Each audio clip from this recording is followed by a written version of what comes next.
പിന്നെ വേറെ സംഭവം പറയണെന്ന് പറഞ്ഞാൽ ഇപ്പോൾ എല്ലാവരും പറയുന്ന സംഭവമാണ് റൊണാൾഡോയുടെ പ്രൈം എന്ന് പറഞ്ഞാൽ 2008 ഡിബേറ്റബിൾ ആണ്. ചില ആൾക്കാർ 2012 വേറെ പല സീസൺസും 2018 എന്ന് പറഞ്ഞ ആൾക്കാരുണ്ട്. നൂഡിൽ ഹെയർ റൊണാൾഡോ ഏറ്റവും പ്രൈം എന്ന് പറഞ്ഞ ആൾക്കാരുണ്ട്. നമുക്ക് ജസ്റ്റ് 2018 എടുക്കാം. അതേപോലെ തന്നെ മെസ്സിയുടെ പ്രൈം എന്ന് പറഞ്ഞാൽ 2012 എന്നാണ് എല്ലാവരും. അത് മെസ്സി ഫാൻസ് എല്ലാവരും ഏകം കണ്ടതിന് അങ്ങനെ തന്നെയാണ്. കാരണം 2012 അവർക്ക് 91 ഗോളൊക്കെ ഉള്ളത്. 91 ഗോളിലേക്ക് നമുക്ക് വരുന്നുണ്ട്, നമ്മൾ വരുന്നുണ്ട്. 91 ഗോൾ എന്താണ്, അതെങ്ങനെയൊക്കെ അടിച്ചിട്ടുള്ള സംഭവത്തിലൊക്കെ നമ്മൾ വരുന്നുണ്ട്.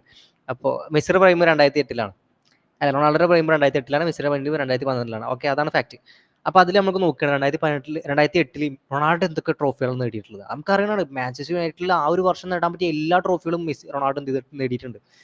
ഫിഫ ബെസ്റ്റ് പ്ലെയർ, അതേപോലെ തന്നെ ബാലൻഡിയോർ, ഫിഫ ബെസ്റ്റ് ഗോള്, അതായത് എന്താണ് ബാലൻഡിയോർ, അതേപോലെ തന്നെ UEFA ബെസ്റ്റ് പ്ലെയർ, അതേപോലെ തന്നെ champions league, premier league, golden boot, premier league best player, അങ്ങനെ ഇഷ്ടംപോലെ ലിസ്റ്റാണ്. അങ്ങനെ ആ ലിസ്റ്റിനെ പോയിക്കൊണ്ടിരിക്കും അടിക്ക്.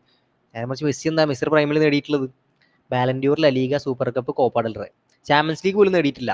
മെസ്സിയുടെ പ്രൈം എന്ന് പറയുമ്പോൾ മെസ്സിയുടെ പ്രൈം മെസ്സി ഇൻഡിവിജ്വലായിട്ട് കുറേ സംഭവങ്ങൾ നേടി. പക്ഷെ മെസ്സിക്ക് അച്ചീവ്മെന്റ്സ് ഒന്നുമില്ല കാര്യമായിട്ട്. അപ്പോൾ ഇവർ പറയുന്നത് അച്ചീവ്മെന്റ്സിലല്ല കാര്യം, ഇൻഡിവിജ്വൽ റെക്കോർഡ്സിലാണ്. നമ്മൾ തിരിച്ചു ഓക്കെ, അച്ചീവ്മെന്റ്സിലല്ല കാര്യമില്ല, അപ്പോൾ വേൾഡ് കപ്പിൽ കാര്യമില്ലേ? അല്ലെ, വേൾഡ് കപ്പിൽ കാര്യമില്ല. വേൾഡ് കപ്പ് എന്താ അച്ചീവ്മെന്റ് അല്ലേ? അപ്പോൾ അവർ കുടുങ്ങി. അപ്പോൾ അവർക്ക് എന്ത് ചെയ്യണം? വേൾഡ് കപ്പ് ഒരു അച്ചീവ്മെന്റ് ആണ്. അപ്പോൾ വേൾഡ് കപ്പ് അച്ചീവ്മെന്റ്സിലാണ് കാര്യം, നേരെ മറിച്ച് ഇൻഡിവിജ്വൽ റെക്കോർഡ്സിലല്ല എന്ന് പറയും. ആ ഇൻഡിവിജ്വൽ റെക്കോർഡ്സിലാണെന്ന് പറഞ്ഞാൽ നമ്മൾ എന്ത് പറയും? ആ ഇൻഡിവിജ്വൽ റെക്കോർഡ്സിൽ എന്താണ് റൊണാൾഡോ മുന്നിൽ, റൊണാൾഡോക്കാണ് കൂടുതൽ ഗോൾ, റൊണാൾഡോക്കാണ് കൂടുതൽ എന്താണ് ഇപ്പം നമ്മൾ നേരത്തെ പറഞ്ഞ എല്ലാ സ്റ്റാറ്റ്സും, ഫ്രീ കിക്ക് ആണെങ്കിലും എല്ലാ ഏത് മേഖലകളിൽ നോക്കുകയാണ്, ചാമ്പ്യൻസ് ലീഗിന്റെ മേഖലയിൽ നോക്കുകയാണ്, റൊണാൾഡോക്കാണ് ഇൻഡിവിജ്വൽ സ്റ്റാറ്റ്സിൽ റൊണാൾഡോയുടെ മുന്നിൽ. അപ്പോൾ നേരത്തെ പറയാൻ വിട്ടുപോയ സംഭവം റൊണാൾഡോയുടെ പ്രൈമിൽ റൊണാൾഡോ കമ്മ്യൂണിറ്റി ഷീൽഡ് വരെ നേടിയിട്ടുണ്ട്. അപ്പം അങ്ങനെ നോക്കുകയാണെങ്കിൽ റൊണാൾഡോക്ക് എല്ലതും ഉണ്ട്. പക്ഷേ ഇൻഡിവിജ്വൽ സ്റ്റാറ്റ്സ് എടുത്തു കഴിഞ്ഞാൽ അപ്പോൾ എന്താണ് നമ്മൾ മറ്റേ അച്ചീവ്മെന്റ്സ് നോക്കാൻ പാടില്ല. ഇന്ന് രണ്ടും കൂടി നോക്കുക എന്നുള്ള സ്റ്റാൻഡ് എടുക്കുക. ഓക്കെ, ഇൻഡിവിജ്വൽ അച്ചീവ്മെന്റ്സും എന്താണ് രണ്ടും കൂടി നോക്കാം. രണ്ടും കൂടി നോക്കിയാൽ എന്താണ് അപ്പോഴും റൊണാൾഡോ തന്നെയാണ് മുന്നിൽ. ഞാൻ നേരത്തെ പറഞ്ഞ റൊണാൾഡോയുടെ പ്രൈമും മെസ്സിയുടെ പ്രൈമും എടുത്ത് കഴിഞ്ഞാൽ റൊണാൾഡോയുടെ പ്രൈമിൽ നമുക്ക് അറിയണം അത്രയും ഗോളുകൾ അടിച്ചിട്ട് ബെസ്റ്റ് ഗോളിന് അവാർഡൊക്കെ കിട്ടിയിട്ട് അത്രയും വലിയ ലെവലിലാണ് റൊണാൾഡോ എത്തിയിട്ടുള്ളത്. മെസ്സി ഗോൾ മാത്രമേ അടിച്ചിട്ടുള്ളൂ, അച്ചീവ്മെന്റ്സ് ഇല്ല. അവിടെ ഒരു കമ്പാരിസൺ ഇല്ല. അതിലെന്തെങ്കിലും ആഡ് ചെയ്യണ്ട.